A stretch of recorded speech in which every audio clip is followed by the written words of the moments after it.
So hello guys, welcome back to my channel. तो आज मैं स्टार्ट करूंगा चैप्टर नंबर 8 जिसका नाम है सोर्सेज ऑफ बिजनेस फाइनेंस।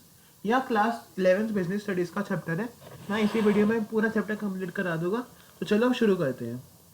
तो सबसे पहले देखते हैं फाइनेंस का मतलब क्या होता है। फाइनेंस का मतलब ये होता है कि कोई भी बिजनेस को काम करने के लिए पैसे चाहिए। अब पैसे दो तीन तरीके से हो सकते हैं। फिक्स कैपिटल के लिए, वर्किंग कैपिटल के लिए। फिक्स कैपिटल का मतलब क्या होता है, जो कि असेट्स के लिए चाहिए, लॉन्ग पीरियड के लिए चाहिए। फिर सेकंड क्या आता है, वर्किंग कैपिटल। वर्किंग कैपिटल में आते हैं डे टू डे के लिए। इसमें आपके रॉ मटेरियल की लाना है, सैलरीज पे करनी है, वो सब चीज़ें आती है। अब दो तरीके से हम फंड्स मांग सकते हैं। सबसे पहला फंड है, या तो हम खुद का कर ले या बाहर से ले ले। ओनर्स फंड या बोरोड फंड्स, ये दो क्लासिफिकेशंस आती है इसमें। नेक्स्ट हम देखते हैं अब इन्हीं के बारे में हमें पढ़ना है कि क्या क्या क्या होते हैं। सबसे पहले कैटेगरी बना रखी है पीरियड बेसिस। इसमें long term, short term, medium term क्या आते हैं। लॉन्ग टर्म मतलब कैसे हो गए, जो 5 साल से ज़्यादा है। इसके एग्जाम्पल क्या हो गए, shares, debentures, long term borrowing from financial institutions. और ये खासकर फिक्स एसेट लेना हो आपको, जैसे प्लांट्स या मशीन्स लेनी हो, उसके लिए यूज़ करते हैं। फिर आते हैं जो 1 साल से ज़्यादा है लेकिन 5 साल से कम है, जिन्हें मीडियम टर्म कहते हैं। इसमें आती है बोरिंग कमर्शियल बैंक से पब्लिक डिपॉजिट लेना या लीज फाइनेंसिंग करवाना। फिर जो 1 साल से भी कम है उसको कहते हैं शॉर्ट टर्म फंड्स। इसके एग्जांपल क्या है, ट्रेड क्रेडिट्स या लोन फ्रॉम कमर्शियल बैंक या कमर्शियल पेपर। ये सारे शॉर्ट टर्म के लिए हैं। शॉर्ट टर्म हम क्यों करते हैं, ताकि करंट एसेट्स को मीट कर सके। जैसे इन्वेंट्रीज भरनी है आपको, करंट रिसीवेबल्स देना है आपको, या कोई सीजनल बिजनेस है। जैसे सपोज करो कोई आम का बिजनेस करता है, तो आम मेनली गर्मियों के टाइम पे के आते हैं, तो गर्मियों में उनको ज़्यादा पैसे चाहिए तो ट्रेड क्रेडिट ले सकते हैं। फिर आता है ओनरशिप के बेसिस पर। ओनरशिप के में दो आते हैं, ओनर एंड बोरोड। मैंने बताया था आपको। ओनर में क्या होता है, ओनर खुद ओनर है। बोरोड में जब हमने दूसरे से लोन लिया वो वापस पे करना पड़ेगा। अब हमको इनके बारे में पढ़ना है कि कैसे कैसे आते हैं। तो सबसे पहले देखते हैं सोर्सेज क्या है। पहला आता है रिटेन अर्निंग।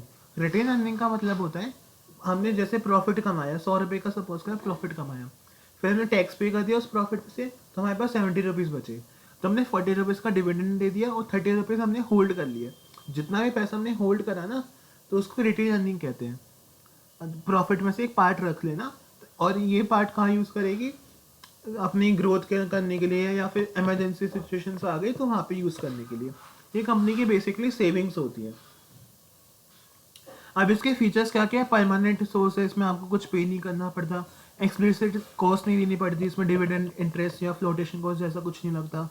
और ये इंटरनली बन जाते हैं, इसलिए ग्रेट डिग्री है, कहीं भी आप यूज़ कर सकते हो। कैपेसिटी दिखाता है कि बिजनेस की कि वो लॉस एब्जॉर्ब कर सकता है। और अगर हमने कम, और ये इंक्रीज भी कर सकता है मार्केट प्राइस इक्विटी शेयर्स का। इसकी लिमिटेशंस क्या क्या है, कि अगर हमने ज़्यादा होल्ड कर लिया, जैसे मान लो हमने 70 का बचा हमारे पास एग्जैक्ट नेट प्रॉफिट, तो उसमें से हमने 60 का होल्ड कर लिया, तो फिर जो शेयर होल्डर्स हैं उनके लिए अच्छा नहीं है, क्योंकि डिससेटिस्फेक्शन आ जाएगी, कंपनी वो लगाएगी क्यों पैसे। एक अनसर्टेन सोर्स है, क्योंकि प्रॉफिट पे डिपेंड करता है। प्रॉफिट सर्टेन है ही नहीं, फ्लक्चुएट होता रहता है। और इसमें अपॉर्चुनिटी का कॉस्ट का आइडिया नहीं लगता। अपॉर्चुनिटी कॉस्ट क्या होती है, जो भी आपकी नेक्स्ट कॉस्ट होती है। जैसे रेंट पे दे रखा है हमने, तो कंपनी को रेंट पे नहीं करना, लेकिन उसकी एक्चुअल वैल्यू तो होगी ना रेंट की कुछ, तो उसे अपॉर्चुनिटी कॉस्ट कहते हैं। फिर आता है ट्रेड क्रेडिट। ट्रेड क्रेडिट का मतलब क्या होता है, इसको एक ट्रेडर दूसरे ट्रेडर को पैसे दे देता है कि हाँ कोई ना तू कर ले। सपोज आपको ने किसी को सब अपने गुड्स डिलीवर करे, तो क्या कहेगा कि मैं तेरे को 10 दिन बाद पेमेंट कर दूंगा। तो ये ट्रेड क्रेडिट होता है। इसके मेरिट्स क्या क्या है, इसका मेरिट ये है कि कन्वीनियंट होता है, कंटिन्यूस आपका बिजनेस चलता रहता है, इजीली अवेलेबल होता है, वर्दीनेस पे डिपेंड करता है, सेल्स प्रमोट हो जाती है। और अगर इन्वेंट्री लेवल इंक्रीज करना हो तो ये ट्रेड क्रेडिट यूज़ कर सकता है। और ये कोई चार्ज क्रिएट नहीं करता एसेट्स पर। अब इसके लिमिटेशंस क्या क्या है, बहुत ही इजीली अवेलेबल है, इसलिए फर्म ओवर ट्रेडिंग कर सकती है। सपोज करो कि हमने ज़्यादा ही ट्रेड क्रेडिट ले लिया, तो रिस्क बन गया हमारा। थोड़ा टाइम का ही फंड कलेक्ट हो सकता है, थोड़ा कॉस्टली है ये। फिर आता है फैक्टरिंग। फैक्टरिंग का मतलब होता है, ये फाइनेंशियल सर्विस होती है डिस्काउंट करने की बिल्स को। जैसे हमने कोई कलेक्ट कर बिल रिसीवेबल दिया, अपने अकाउंट से पढ़ा होगा, हमने किसी को बिल रिसीवेबल दिया, तो उसे पेमेंट कलेक्ट करनी होती है, उसे फैक्टरिंग कहते हैं। और प्रोवाइड करना इन्फॉर्मेशन कि वो कितना क्रेडिट वर्थीनेस, जैसे ही सपोज करो कि एक पर्सन है जो वापस एक अच्छे से टाइम लोन लेकर रीपे कर देना टाइम से, तो उससे क्रेडिट वर्थीनेस ज़्यादा होगी, लोग उस पर ट्रस्ट कर सकते हैं। और एक ऐसा पर्सन है कि वो पैसे लेता है फिर भाग जाता है, फिर 2-3 महीने बाद आके पे करता है, तो उस पर इतना ट्रस्ट नहीं हो पाता। अब इसके मेरिट्स क्या क्या है? ऑब्टेन करना इजी है, चीप फंड्स मिल जाते हैं, कैश फ्लो चलता रहता है कंपनी का, फ्लेक्सिबल है ये, एंड कोई चार्ज क्रिएट नहीं करता एसेट्स पर, क्लाइंट को अपने काम पे फोकस कर सकता है। इसकी लिमिटेशंस क्या क्या है? पहली लिमिटेशन है एक्सपेंसिव है ज़्यादा, क्योंकि इसमें छोटे छोटे इनवॉइस बनाने पड़ते हैं, एडवांस फाइनेंस देना पड़ता है, थर्ड पार्टी का इन्वॉल्वमेंट करना पड़ता है जो कि कंफर्टेबल नहीं होती समटाइम्स कस्टमर के लिए। फिर नेक्स्ट आता है लीज फाइनेंसिंग। लीज फाइनेंस क्या मतलब होता है कि हमने कॉन्ट्रेक्चुअल अग्रीमेंट करा है जहाँ पे एक पार्टी एसेट को, सपोज करें एसेट है कोई, तो एक पर्टिकुलर टाइम की पीरियड के लिए अपना एसेट यूज करने देती है। बेसिकली रेंटिंग हम होती है ना, कि हमने कोई एसेट को, हाँ तो ये एसेट को 10 साल यूज कर ले, ऐसा सिंपल बेसिक मतलब ये होता है। इसमें जो ओनर होगा एसेट का उसको लेसर कहते हैं, और जो पार्टी यूज करती है एसेट को उसको लेसी कहते हैं। तो लेसी हमेशा एक फिक्स अमाउंट देगा यूज करने के एसेट्स को, और लेसर अपने रूल्स के अकॉर्डिंग उसको दे सकता है। अब इसके मेरिट क्या क्या है? मोस्टली लो इन्वेस्टमेंट में हो जाती है। अगर हम मशीन को बाय करेंगे तो कितना ज़्यादा खर्चा आएगा, लेकिन रेंट करना है हमको, लीज करना है उसको, तो कम खर्चे पे हो जाएगा, लो इन्वेस्टमेंट है। डॉक्यूमेंटेशन सिंपल होती है, और टैक्स में से हम माइनस कर सकते हैं। हमको ओनरशिप भी डाइल्यूट नहीं करनी पड़ती, कंट्रोल भी नहीं करना पड़ता, लेकिन हम एसेट यूज़ कर सकते हैं। और डेट रेजिंग कैपेसिटी भी इंक्रीज नहीं करता। अब इसकी कुछ लिमिटेशंस भी है। लिमिटेशन ये कि हम फुली यूज़ नहीं कर सकते। जैसे सपोज करो कि लेसर ने कोई मॉडिफिकेशन करना मना कर रखा है, तो हम मॉडिफाई नहीं कर सकते ना उस एसेट को। और समटाइम्स क्या होता है कि अगर हमने लीजर को रिन्यू नहीं करा तो अफेक्ट हो सकता है। कभी कभार हमने हाई पे आउट ऑब्लिगेशन आ जाती है, जैसे हमें सपोज करो कि टर्मिनेट कर दी उसने लीज अग्रीमेंट, उसको नीड पड़ गई ओनर को उसके असेट की, तो वो टर्मिनेट भी कर सकता है पहले से, दिक्कत की बात है। नेक्स्ट आता है पब्लिक डिपॉजिट। पब्लिक डिपॉजिट का मतलब होता है कि हमने सीधा पब्लिक से मांग लिए पैसे कि हाँ हमारे को पैसे दो। ये शॉर्ट टर्म पीरियड के लिए होते हैं मोस्टली, और इसमें जो बैंक से थोड़ा सा ज़्यादा इंटरेस्ट मिलता है, तभी तो बैंक एक्सेप्ट करने आएगी, पब्लिक पब्लिक देगी कंपनी को पैसे। अब इसके मेरिट्स क्या क्या है? प्रोसीजर बहुत सिंपल है, इसमें ज़्यादा कंडीशंस भी नहीं करनी पड़ती। जो कॉस्ट होता है पब्लिक डिपॉजिट का वो थोड़ा सा कम होता है, जो हम यूजुअल बोरिंग करते हैं बैंक से, फाइनेंशियल इंस्टीट्यूशन से। और इसमें चार्ज भी क्रिएट नहीं होता एसेट्स पर।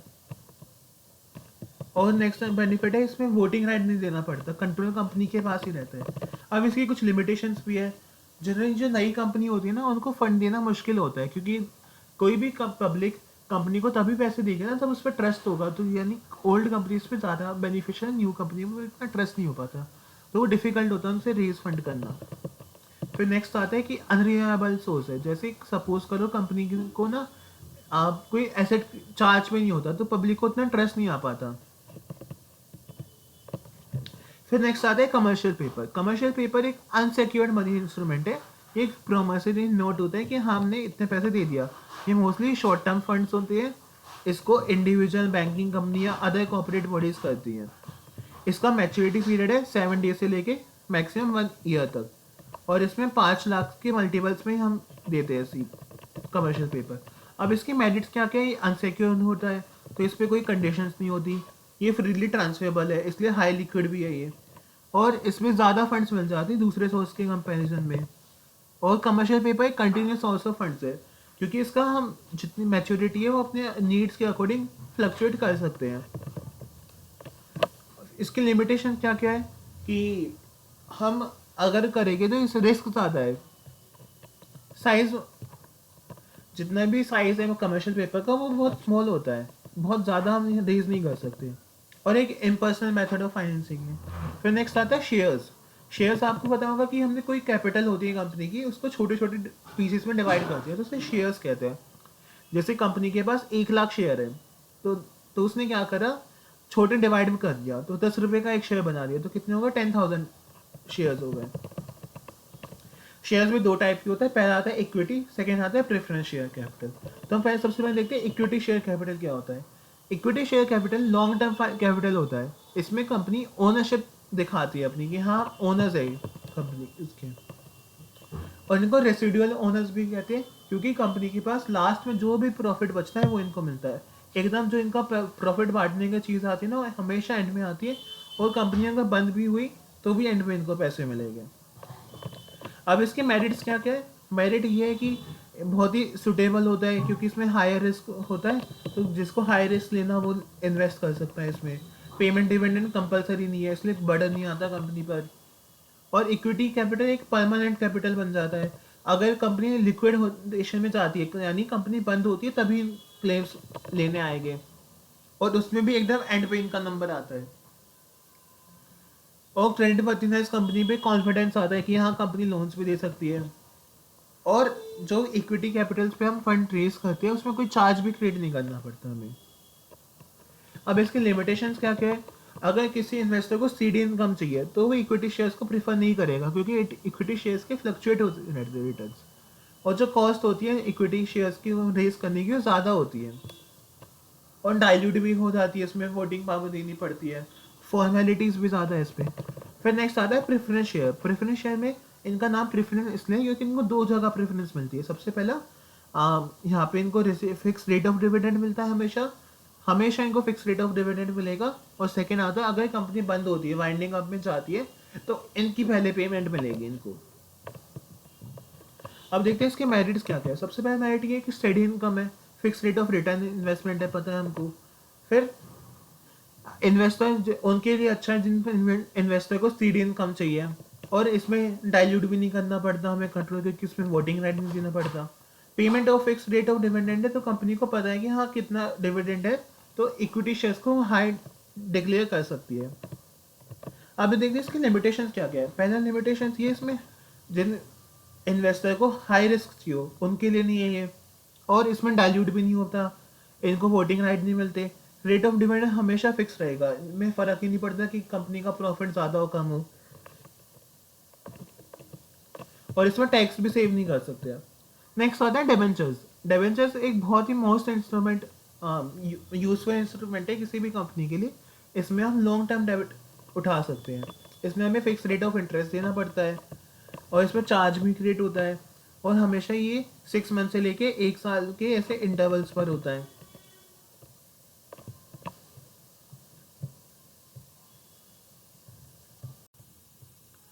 अब नेक्स्ट टॉपिक देते हैं जिसका नाम है डिबेंचर्स। तो डिबेंचर्स एक बहुत इंपॉर्टेंट इंस्ट्रूमेंट है लॉन्ग टर्म डेट कैपिटल के लिए।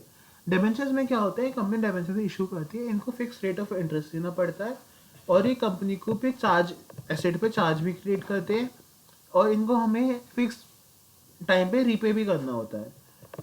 इनको इंटरेस्ट मिलता है, इनका इंटरवल होता है जैसे 6 months, 1 year, 2 year. Public issue होता है डिबेंचर्स के लिए, जिसमें हमें क्रेडिट रेटिंग एजेंसी जैसे क्रिसिल, इसका हमें वो भी लेना पड़ता है अप्रूवल। फिर इसमें डिफरेंट एस्पेक्ट्स आते हैं, track record of company, profitability, creditworthiness, risk कितना ले सकती है, ये सारी चीज़ें देख के फिर डिबेंचर मिल जाता है। अब इसके मेरिट्स क्या क्या है। इसका मेरिट ये है कि फिक्स इनकम मिल जाती है, रेसल रिस्क होता है, एक फिक्स चार्जर फंड होता है, तो इसमें प्रॉफिट पे पार्टिसिपेशन नहीं करना पड़ता है इनको, और जो इश्यू डिबेंचर होता है वो बहुत ही सिंपल होता है और स्टेबल होता है, इसलिए इसमें वोटिंग राइट्स नहीं आते आपकी, इसलिए जो भी कंट्रोल है कंपनी का वो डाइल्यूट नहीं करना पड़ता। फिर इस पर जो फाइनेंसिंग करते हैं डिबेंचर से वो कॉस्टली कम होती है, चीपर पे हो जाती है। अगर हम इक्विटी शेयर कैपिटल इशू करें या प्रेफरेंस शेयर कैपिटल इशू करें तो महंगा पड़ता है। अब इसके लिमिटेशन देखते हैं क्या क्या है। लिमिटेशन ये है कि परमानेंट बर्डन है, कंपनी को देना ही है, उसकी अर्निंग हो रही है नहीं हो रही, लेकिन एक फिक्स पेमेंट देनी पड़ेगी। फिर अगर रिडीमेबल डिबेंचर्स है तो उनको फिक्स टाइम पीरियड बाद पैसे भी पे करने पड़ेंगे, बोरिंग कैपेसिटी भी कम होती है। अब नेक्स्ट देखते हैं commercial bank. Commercial bank financial organisation होती है जो कि डिफरेंट सर्विसेज देती है। अब इनसे लोन लेते हैं, शॉर्ट पीरियड के लिए भी लॉन्ग पीरियड के लिए हम लोन ले सकते हैं। अब इसके मेरिट्स क्या क्या है। ये टाइमली असिस्ट कर देती है, मदद कर देती है, सीक्रेसी भी रहती है, हमें ज़्यादा चीज़ें बैंक को बतानी पड़ती है, लेकिन वो बैंक कॉन्फिडेंशियल रखता है। सेकंड, फॉर्मेलिटीज़ कम होती है इसमें। और एक फ्लेक्सिबल सोर्स ऑफ फाइनेंस है, अगर हमें ज़्यादा नीड है पैसे की तो ज़्यादा दे सकते हो, और एडवांस में भी पैसे दे सकते हैं अगर हमें नीड नहीं है पैसे की तो। अब इसके लिमिटेशंस क्या क्या है, और ये generally short period of time के लिए अवेलेबल होता है और एक्सटेंड करना मुश्किल होता है इसमें। और बैंक्स कभी कभी डिटेल इन्वेस्टिगेशन कर सकती है जिसमें ज़्यादा रिस्क होता है कि बहुत ज़्यादा इन्वेस्टिगेशन कर रही है, और कुछ केसेस में डिफ़िकल्ट हो जाता है इनसे लोन लेना। फिर नेक्स्ट हम देखते हैं inter corporate deposits. Inter corporate deposits का मतलब होता है ये अनसिक्योर शॉर्ट टर्म डिपॉजिट्स होते हैं, कंपनी करती है दूसरी कंपनी से। और इसमें 3 टाइप्स के कर सकते हैं, 3 मंथ, 6 मंथ या कॉल डिपॉजिट्स। 3 मंथ में जनरली 12% का इंटरेस्ट मिलता है जो 3 महीने के लिए होती है। 6 मंथ में आपका 15% का इंटरेस्ट मिलता है। और कॉल डिपॉजिट होती है ना, जब मन करा हम पैसे मांग सकते हैं। फिर आते हैं इंटरनेशनल फाइनेंस। इंटरनेशनल फाइनेंस क्या होता है, दूसरी कंपनी से लोन लेना जो दूसरी कंट्रीज में है। इसमें क्या होगा, कमर्शियल बैंक, जैसे कमर्शियल बैंक में स्टैंडर्ड दूसरी कंट्री के बैंक से हमने लोन लिया, इसका एग्जांपल क्या है, स्टैंडर्ड चार्टर्ड बैंक। फिर नेक्स्ट आते हैं इंटरनेशनल एजेंसी से लोन लिया हमने, जैसे एग्जिम बैंक, एशियन डेवलपमेंट, इनसे। फिर आता है इंटरनेशनल कैपिटल मार्केट, इसमें आपके GDR, ADR, IDR आता है। GDR का मतलब होता है कि हमने ग्लोबल डिपॉजिटरी रिसीट्स, हमने US डॉलर की रिसीट बना के बेची है।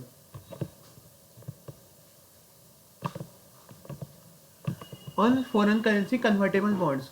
फॉरेन करेंसी कन्वर्टेबल बॉन्ड्स क्या होती है, हमने बॉन्ड लिंक कर दी, जैसे एक पर्टिकुलर टाइम पीरियड के बाद जो भी बॉन्ड का पैसा है, हमारे जो डेट कैपिटल है वो इक्विटी कैपिटल में बन जाएगा। और हम देखते हैं फैक्टर्स क्या क्या, कौन कौन से फैक्टर्स पे हमें डिपेंड करते हैं कि हमें किस टाइप का पैसे देने चाहिए। फैक्टर्स क्या क्या हम देखते हैं, सबसे पहला है कॉस्ट।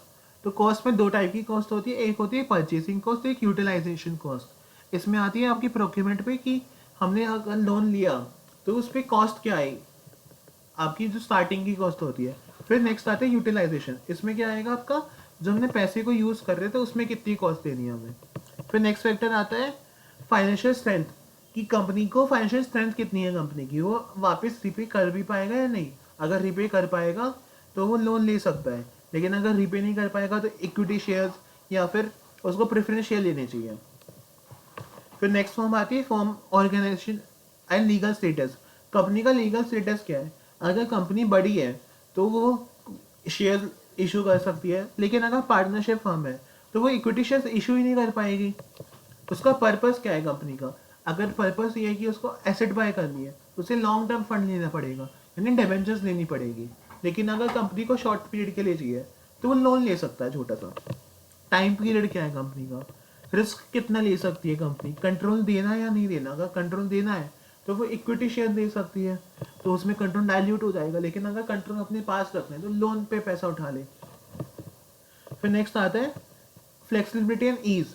हमेशा जो रिटेन अर्निंग होती है उसमें फ्लेक्सिबल होता है, हम कहीं भी यूज़ कर सकते हैं। लेकिन समटाइम्स क्या होता है, डेबेंचर्स, डेबेंचर्स में कंपनी जिसने हमें डेबेंचर्स इशू करती है जो कंपनी, तो वो एक बंदा बैठा देती है कि हाँ ये डिसीजन उनके फेवर में होने चाहिए। टैक्स बेनिफिट देखते हैं। बस इसी का ये चैप्टर आपका खत्म होता है। मैं उम्मीद करता हूँ आपको पूरा चैप्टर समझ आ गया होगा। आपको कोई भी डाउट लगे तो कमेंट सेक्शन में पूछना, मैं आपको रिप्लाई कर दूंगा। तो आज के लिए बस इतना ही। Thank you guys.